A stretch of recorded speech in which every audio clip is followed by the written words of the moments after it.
রাদিয়াল্লাহু তাআলা আনহুর জামানা। বন্ধু হৃদয় থেকে বলছি রে, তোমরা সবাই শুনো বন্ধুরে আমার। ওমর রাদিয়াল্লাহু তাআলা আনহুর জামানায় একটা যুবক ছিল, অত্যন্ত আল্লাহওয়ালা, অত্যন্ত প্রেমিক, আল্লাহ রাসূলের প্রেমিক। এই যুবক প্রতিদিন আযান দিলে বন্ধু নামাজে চলে যেত, প্রতিদিন আযান দিলে ছেলেটা নামাজে চলে যেত, প্রতিদিন আযান দিলে ছেলেটা নামাজে চলে যেত। ও বন্ধু, পাশেই ছিল এক সুন্দরী, অপূর্ব সুন্দরী এক মেয়ে। মেয়েটা যুবক ছেলেটাকে প্রেমে পড়ে গেল, ওই যুবকটাকে বন্ধু ভালোবেসে ফেললো। ভালোবাসতে বাসতে বাসতে বাসতে একদিন ছেলেটা এশার নামাজ শেষ করলো। এশার নামাজ শেষ করে যখন সে তার ঘরের দিকে, বাড়ির দিকে রওনা হলো, হঠাৎ করে যুবক রে, ও যুবক, ওই মেয়েটা এমন ভাবে প্রেম আকাঙ্ক্ষা দেখালো। প্রেম আকাঙ্ক্ষা যখন দেখালো, প্রেম আকাঙ্ক্ষা দেখানোর উপরে ছেলেটা বাড়িতে না গিয়ে ধীরে ধীরে মেয়েটার ঘরে চলে গেল। মেয়েটার ঘরে যাওয়ার পরে ওই ছেলেটা দেখতে পেল মেয়েটা এমন ভাবে ঘরটা সাজিয়ে রেখেছে, মনে হয় যেন স্বামী স্ত্রীর ভাসর। জুড়ে জুড়ে নাউযুবিল্লাহ।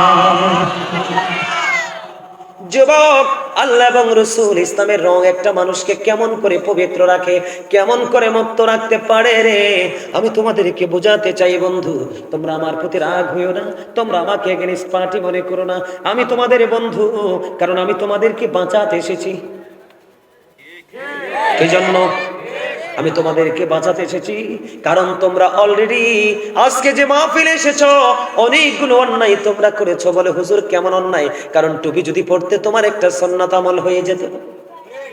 তুমি টুপি পরনি, তুমি নিজের উপর নিজে জুলুম করেছো। যুবক রে, আজকে যদি ওই বাচ্চা ছেলেটার মতো তুমি যদি সুন্দর করে ওই ছেলেটার মতো, এই যে দেখো এখানে একটা ছেলে আছে সাদা টুপি পরে, ওর আলোচনার মনোযোগ শুরু থেকে অত্যন্ত চমৎকার। এই যে যুবকগুলো, ও যুবক, তোমরা যদি লম্বা পাঞ্জাবিটা পড়তে, তাহলে তোমাদের আরেকটা সুন্নাত আমল হয়ে যেত। যুবক রে, এই যে জিন্স প্যান্টটা তোমরা পরেছো, অবৈধ, অবৈধ, কোরআন এবং হাদিস থেকে টোটালি অবৈধ। এই জিন্স প্যান্ট পরে যদি জীবন ভর নামাজ পড়ো, নামাজ আল্লাহর দরবারে কবুল হবে না। এই কারণে এখনকার মানুষ নামাজ পড়ার পরে সত্যবাদী হতে পারে না, নামাজ পড়ার পরেও মিথ্যা ছাড়তে পারে না, নামাজ পড়ার পরেও বন্ধু ঘোষ খাওয়া ছাড়তে পারে না। কারণ নামাজ পড়লেই হবে না, পোশাক লাগবে পবিত্র, অন্তর লাগবে পবিত্র, দেহ লাগবে পবিত্র। ও বন্ধু, সবচেয়ে বড় কথা হলো পোশাকটা হতে হবে শরীয়ত সম্মত। যুবক রে, তোমাদের অন্যায়, তোমাদের ত্রুটির কোনো শেষ নাই রে যুবক। আমি তোমাদেরকে বলে দিতে চাই, ওই যুবকটা যখন এই মেয়েটার ঘরে চলে গেল, মেয়েটার ঘরে চলে যাওয়ার পরে ও বন্ধু, মেয়েটা এবার দেখলো, ছেলেটা দেখলো, মনে হয় যেন ভাসর ঘর। মেয়েটা এমন ভাবে সাজিয়ে দিল ঘর। ও বন্ধু, তাদের কিন্তু বিয়ে হয়নি, দুজনে কিন্তু বেগানা। দুজনে কি? অপরিচিত নারী এবং অপরিচিত পুরুষ, দুজনেই কিন্তু বেগানা। দুজন যখন একসাথে থাকে, ও বন্ধু, তাদের মধ্যে থাকে শয়তান। জুড়ে জুড়ে বলেন না নাউযুবিল্লাহ। ও যুবক, বড় কান্দির আমার ভাই, আমার বাবা গো, আমি আমার মা বোনদেরকে ডেকে ডেকে বলছি গো, এখনো সময় আছে, সন্তানগুলোকে রং লাগিয়ে দাও, ইসলামের রং লাগিয়ে দাও, নবীর প্রেমিক বানিয়ে দাও, আহলে বাইতের প্রেমিক বানিয়ে দাও, তাদেরকে যোগ্য দক্ষ আলেম দিয়ে তাদের সিনায় কোরআনটা ঢুকিয়ে দাও। এই সন্তান কোনোদিন ভ্রষ্ট হবে না। ওই যেমনি ভাবে ওমরের জামানায় বন্ধু, এবার ছেলেটা যখন চলে গেল, ছেলেটা বুঝতে পারলো আমার মেয়ে জেনেছে এখানে অবৈধ মেলামেশার জন্য। হঠাৎ করে ছেলেটার অন্তরে আল্লাহর ভয় তৈরি হয়ে গেল। ওই যে ছেলেটার মনে পড়ে গেল, আল্লাহ যে বলেছেন ইন্না বাতশা রাব্বিকা লাশাদীদ, the sitting of Allah is difficult. আল্লাহর ধরা বড় শক্ত ধরা, আল্লাহর পাকড়াও বড় শক্ত পাকড়াও। বন্ধু, ওই ছেলেটার মনের মধ্যে জারি হয়ে গেল রে, আল্লাহ বলেছেন ইন্নাল্লাহা সারিউল হিসাব, Allah is going to take account. আল্লাহ হিসাব গ্রহণে বন্ধু অত্যন্ত তৎপর। এই ছেলেটা বুঝতে পারলো, ও বন্ধু, তিনি আল্লাহর দরবারে দাঁড়াতে হবে, আল্লাহর কাছে হিসাব দিতে হবে। ও যুবক, সবচেয়ে ভয়ঙ্কর হিসাব হবে রে একটা পুরুষ এবং একটা নারী যৌবনকালের হিসাব। তুমি যৌবন কেমন করে কাটিয়েছো রে, এই হিসাব না দিয়ে তুমি একটা সেকেন্ডও তুমি নড়াচড়া করতে পারবে না। ছেলেটার মনের মধ্যে আল্লাহ রাসূলের ভয় তৈরি হয়ে গেল, হাসরের ময়দানে দাঁড়াতে হবে ভয় তৈরি হয়ে গেল। তখনই বন্ধু, ছেলেটার সঙ্গে সঙ্গে বেহুশ হয়ে যায়। জোরে জোরে বলেন না সুবহানাল্লাহ। ছেলেটা কি হয়ে গেল বন্ধু? ছেলেটা বেহুশ হয়ে গেল। ও বন্ধু, বেহুশ যখন হয়ে গেল, এখন তার আপন স্বজনেরা সবাই মিলে ছেলেটাকে খুঁজতেছে। কোথায় গেল ছেলেটা? তাকে কোথাও আমরা খুঁজে পাচ্ছি না। কোথায় চলে গেল রে? ও বন্ধু, খুঁজতে খুঁজতে খুঁজতে খুঁজতে ওই মেয়েটাকেই দৌড়ে ছুটে আসলো। ও বন্ধু, ছেলেটাকে তার আপন স্বজন খুঁজে দেখতে পেলেন। ওই ছেলেটা ওই মেয়েটার ঘুরে চলে গেছে। জুড়ে জুড়ে কন্যা নাউজুবিল্লাহ। ছেলেটার মেয়েটার ঘুরে পেলেন অজ্ঞান অবস্থায়, সেন্সলেস অবস্থায়। এখান থেকে আপন স্বজন বন্ধু নিয়ে গেলেন কোথায়? ওই ছেলেটাকে গড়ে নিয়ে গেল। ওই ছেলেটাকে বন্ধু বাড়ি নিয়ে গেল। বাড়ি যখন নিয়ে গেল, আপন স্বজন তার চারপাশে দাঁড়িয়ে আছে। আপন স্বজন দাঁড়িয়ে আছে। হঠাৎ করে আল্লাহর রহমতে ওই ছেলেটার আবার গান ফিরে আসলো। জোরে কন্যা আমিন। কি হয়ে গেল? ছেলেটার যখন গান ফিরে আসলো বন্ধু, গানটা ফিরে আসার পরে তার আপন স্বজন তাকে প্রশ্ন করলো, বাবা, বাবা গো, তুমি কেন গো ওই মেয়েটার ঘরে গিয়েছিলে? জানতে বড় মনে চায়। ওই ছেলেটা বলল, আগে যেই যে ঘটনাগুলো হলো সবগুলো ঘটনা খুলে ফেললো। খুলে যখন বলল, খুলে বলার পরে বন্ধু কিছুক্ষণের মধ্যে যুবকটা হঠাৎ করে বন্ধু আবার গান হারিয়ে ফেলি। গান যখন হারিয়ে ফেললো, ও বন্ধু তাকে ডাকাডাকি করছে। এরপরে চাইয়া দেখলেন ওই ছেলেটা মৃত্যুবরণ করেছে। ইন্না লিল্লাহি ওয়া ইন্না ইলাইহি রাজিউন। ছেলেটা ইন্তেকাল করলো। সঙ্গে সঙ্গে বন্ধু ছেলেটাকে দাফন করা হলো। ছেলেটাকে যখন দাফন করা হলো, দাফন করার পরে বন্ধু হযরত ওমরকে জানানো হলো। হযরত ওমর ছুটে আসলো। ও বন্ধু, ছুটে আসার পরে এই ছেলেটার কবরের পাশে চলে গেলেন। যাওয়ার পরে বিস্তারিত ঘটনা তিনি শুনলেন। শোনার পরে হযরত ওমর বলে দিল, যারা অপরাধ করতে গিয়ে, পাপ করতে গিয়ে আল্লাহর কথা মনে করে আল্লাহর দরবারে দাঁড়াতে হবে এটা মনে করে, আল্লাহর কাছে হিসাব দিতে হবে এটা মনে করে, যারা অপরাধ করতে গিয়ে অপরাধের জায়গা থেকে ফিরে আসে রে, আমার আল্লাহ তাদের কবরে মৃত্যুবরণ করার পরে তাদের কবরে দুইটা জান্নাতের সুখ দিয়ে দেয়। কে বলতেছেন বন্ধু? হযরত ওমর। হযরত ওমর কেমন প্রেমিক জানেননি? ইসলামের দ্বিতীয় খলিফা বন্ধু। কি খলিফা? ইসলামের দ্বিতীয় খলিফা। হযরত ওমরের জীবনে এত বেশি আমল ছিল বন্ধু। হযরত ওমর যেই পথে হেঁটেছে রে, এই পথে ভয়ে শয়তান পর্যন্ত পা দেয় নাই। বন্ধুরে আমার, হযরত ওমর এমন একজন সাহাবী বন্ধু, যার জীবনে আমল আকাশের তারকার চাইতেও বেশি। যুবক ভাইদেরকে বলছি, তোমাদের কাছে আলোচনা কি ভালো লাগে? যুবকরা শুধু হাত তুলে দেখাও, কার কার কাছে ভালো লাগে?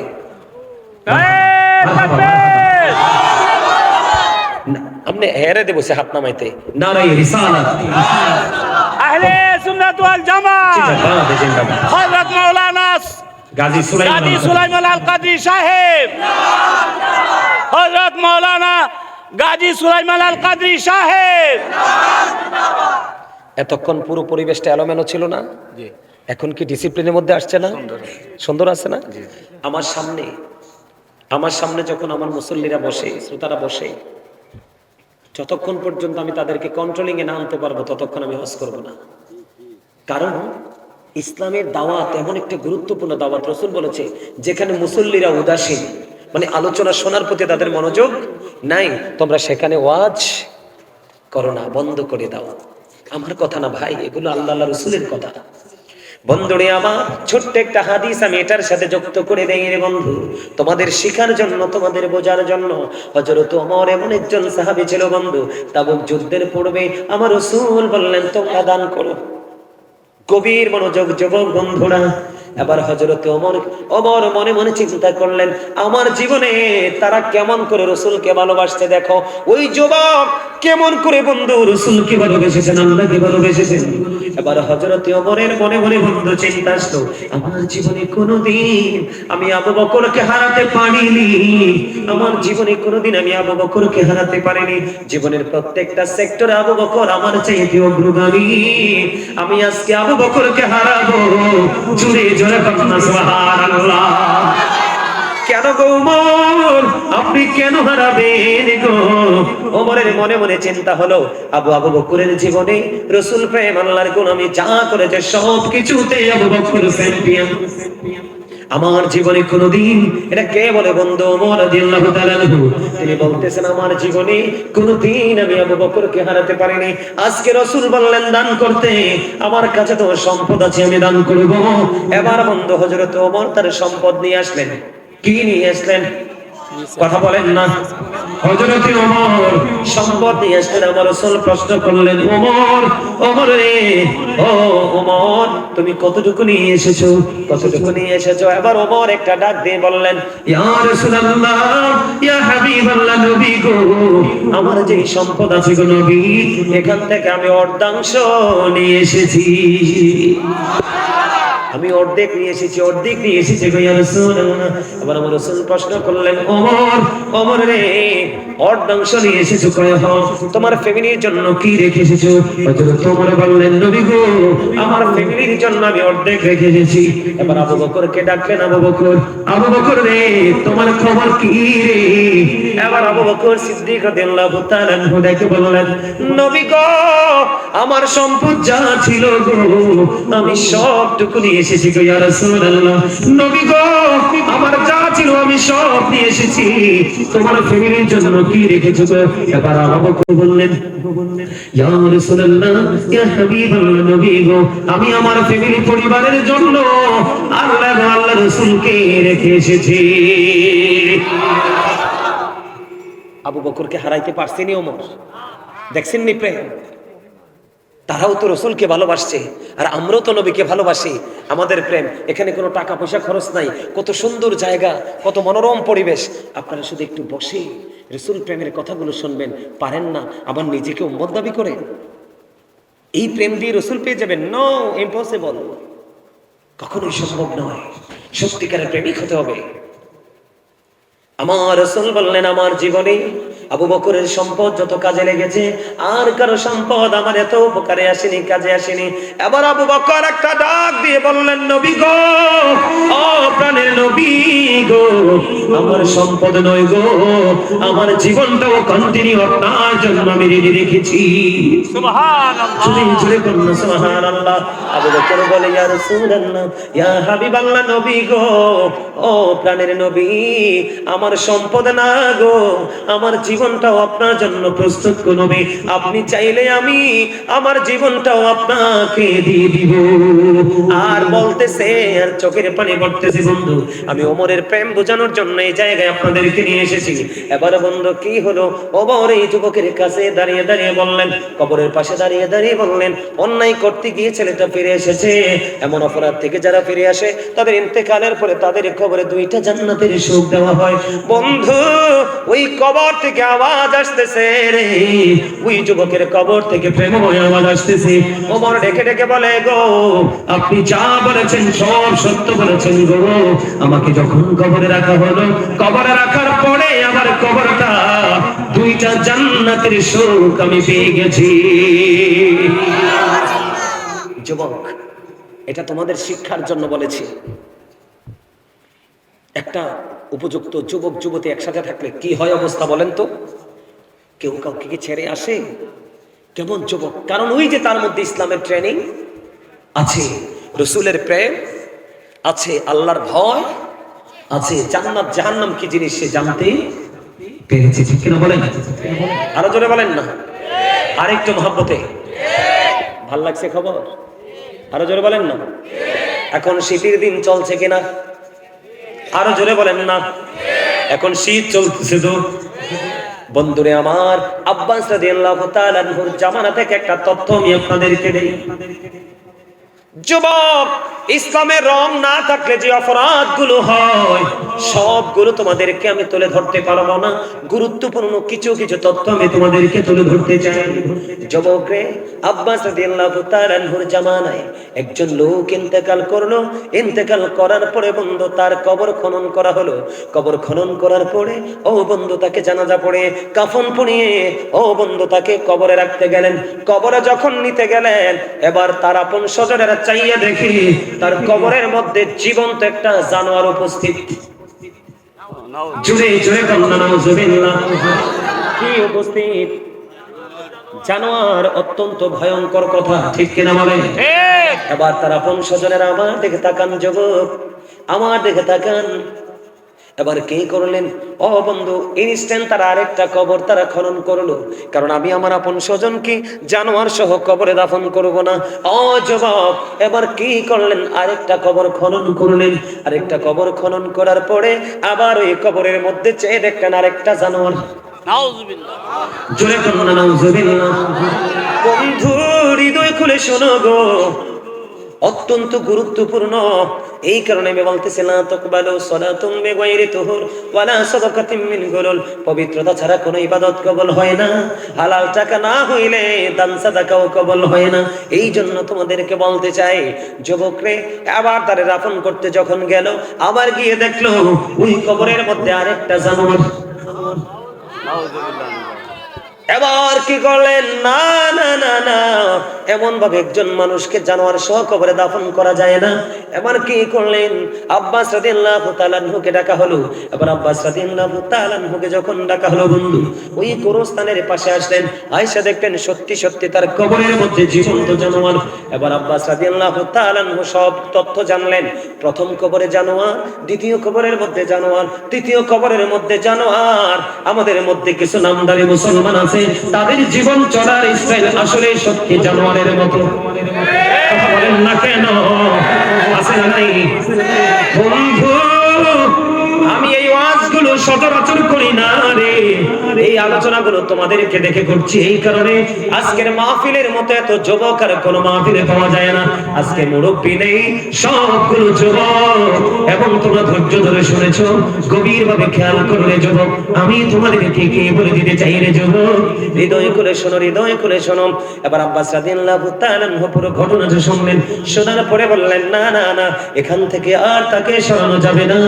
এই জানোয়ার সহ তাকে দাফন করে দাও। জোরে জোরে করুন একবার নাউজুবিল্লাহ। বন্ধু রে, ও এই পানি উন্দা বড় কান্দির আমার ভাই, আমার বাবা, মা গো, বোনদেরকে হৃদয় করে শোনার অনুরোধ জানাচ্ছি, হৃদয় করে শোনো গো। এবার কি হলো? ও বন্ধু, তাকে দাফন করা হলো। তাকে যখন দাফন করলেন, দাফন করার পরে সম্মিলিতভাবে সবাই তার বাড়ি চলে গেলেন। যাকে দাফন করা হলো, গিয়ে দেখলেন তার ফ্যামিলিতে, ও বন্ধু, তার বিবি দুনিয়ায় বেঁচে আছে। বিবিকে প্রশ্ন করা হলো, আপনার স্বামীর জীবনে কি এমন অপরাধ ছিল, আপনি বলতে পারবেন কি? এবার ওই বিবি বলে দিলেন, আমার স্বামীর জীবনে সবচেয়ে বড় ভয়ঙ্কর হলো সে অপবিত্র থাকতো বেশিরভাগ। জোরে জোরে কথা নাউজুবিল্লাহ। কি থাকতো? অপবিত্র, নাফাক থাকতো। নাফাক। এবং বিবি বলল, আপনারা আমার কাছে জানতে চেয়েছেন, আমি সত্য লুকাবো না। আমরা স্বামী স্ত্রীর যখন মিলন হতো, কি হতো? আমরা স্বামী স্ত্রীর যখন মধুর মিলন হতো, আলিঙ্গন হতো, আমার স্বামী এমন ছিল রে, সে সুন্দর করে পরিপূর্ণভাবে গোসল করত না। অথচ স্বামী স্ত্রীর মিলনের পরে, ও বন্ধু, গোসল করা দুজনের জন্যই ফরজ। এমন পুরুষ অনেক আছে, যেই খবর তার বিবি জানতে পারবে আর কেউ না। এই সমস্যা কেন হলো? ইসলামের রং না থাকার, ধর্মীয় শিক্ষা না থাকা।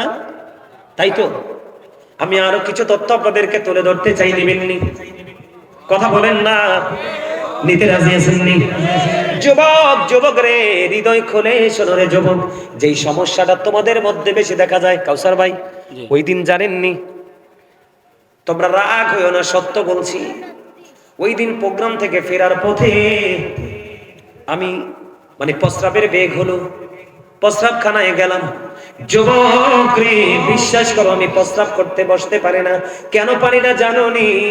যে ছেলেটা এখানে দাঁড়ায়া প্রস্রাব করতেছে, চতুর্দিকে ছিটে পড়তেছে, তার গায়ের মধ্যেও পড়তেছে রে যুবক। আমি দাঁড়াইয়া রইলাম। তার প্রস্রাব করা শেষ হওয়ার পরে আমি পরে প্রস্রাবখানায় গেছি। ম্যাক্সিমাম যুবকদেরকে দেখতে পাই এসে দাঁড়িয়ে দাঁড়িয়ে প্রস্রাব করে। আছে না নাই? আছে। আরো জোরে বলেন, আছে না নাই? সারাদ বিন মুআজ রাদিয়াল্লাহু তাআলা আনহুর ইন্তেকালের পরে বন্ধু, তাকে যখন দাফন করা হলো, আপনারা কথা বললেন না প্লিজ। আমি আপনাদেরকে গল্প কাহিনী শোনায় লাভ হবে কি? নিতে পারবেন না, একটু পরে ভুলে যাবেন। এই সমস্যাগুলো আমাদের মধ্যে এখন আছে তো? কি আছে? আমাদের জন্য সমস্যাগুলো কি আছে? আমি বলি, আপনারা শোনেন, শুনলে বুঝতে পারবেন। বন্ধুরে আমার, আল্লাহর হাবিব উপস্থিত সাহাবায়ে কেরামদেরকে নিয়ে ওই সাআদ বিন মুআযের কবরের পাশে বন্ধু দাঁড়িয়ে দাঁড়িয়ে দোয়া করতেছেন। আবার সাহাবীরা প্রশ্ন করলো, ইয়া রাসূলুল্লাহ, ইয়া হাবিবাল্লাহ, নবী গো, ওগো নবী, নবী গো, আপনি কেন গো তার কবরের পাশে দাঁড়িয়ে দাঁড়িয়ে তার জন্য দোয়া করতেছেন, মাগফিরাত কামনা করতেছেন? এবার আমার আপনার প্রাণের রাসূল একটা ডাক দিয়ে বললেন, এই সাআদ বিন মুআয এমন একজন আল্লাহ বলা ছিল রে, তার জীবনে এত বেশি নেক আমল ছিল, তার ইন্তেকালের পরে তার জানাজা ৭০,০০০ ফেরেশতা অংশগ্রহণ করেছে। সুবহানাল্লাহ। আপনাদের ওয়াজ কি চায়ের কাপের দিকে চলে গেল? গত মানে একটু আগের সুবহানাল্লাহর তুলনায় এখনকার সুবহানাল্লাহ তো একবারেই সুন্দর হয় নাই। অথচ এই সুবহানাল্লাহ এই সময়ের বক্তব্যটাই ছিল সবচেয়ে প্রেমময়, সবচেয়ে মধুময়। সাআদ বিন মুআয রাদিয়াল্লাহু তাআলার ইন্তেকালের পরে তার জানাজায় ৭০,০০০ ফেরেশতা যোগ দিয়েছে। কত হাজার? আরো জোরে বলেন।